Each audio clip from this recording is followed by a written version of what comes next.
We're here to talk about David Robert Jones, born 8th of January 1947, who released his last album 69 years later, 8th of January 2016, and of course passed away just 2 days after that. All we ever did was for us. Everyone else liking it, that was the icing on the cake. And we started to get more confident, and that continued with David. When his ideas were coming through, you could see the confidence growing, and that continued, I think, in every aspect of his life. He became totally fearless from recording. He had absolutely no problem just completely changing genres. I took some photographs of Bowie at the Free Trade Hall. I think you're going to see some of the pictures. This is actually my ticket from one of the gigs. But I took these at the Free Trade Hall just from the audience.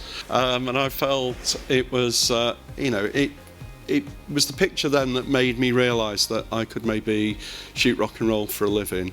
And years later, when I first photographed Bowie for a session, I told him that. And he laughed and said he didn't really want to be responsible for my career as well as his own.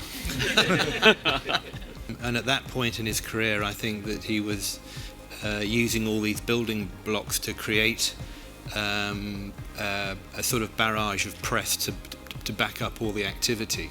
But I think that what you can never ever forget is the activity, because people talk about the way that people copied David's blueprint as a commercial artist. As a performer, as a vocalist, he was probably the best vocalist I've ever worked with, and I've worked with some incredible singers. Of the 4 albums I co-produced with him, 95% of the vocals were first take from beginning to end. No auto-tune, no moving around on the grid. What you hear on record is what he did one time and first time. It comes from here. Look at the run of albums that Bowie made in the 70s, from Man Who Sold the World up to Scary Monsters. That's 12 studio albums in 10 years.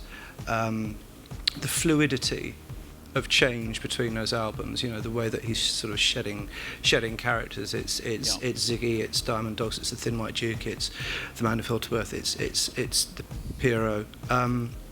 It's extraordinary. The extraordinary thing about David Bowie's success is his ability to do things in spite of other people, and for them to be commercially successful. For someone who's noted in Wikipedia as a singer, songwriter, producer and actor, for me certainly he'll be remembered as a creative genius.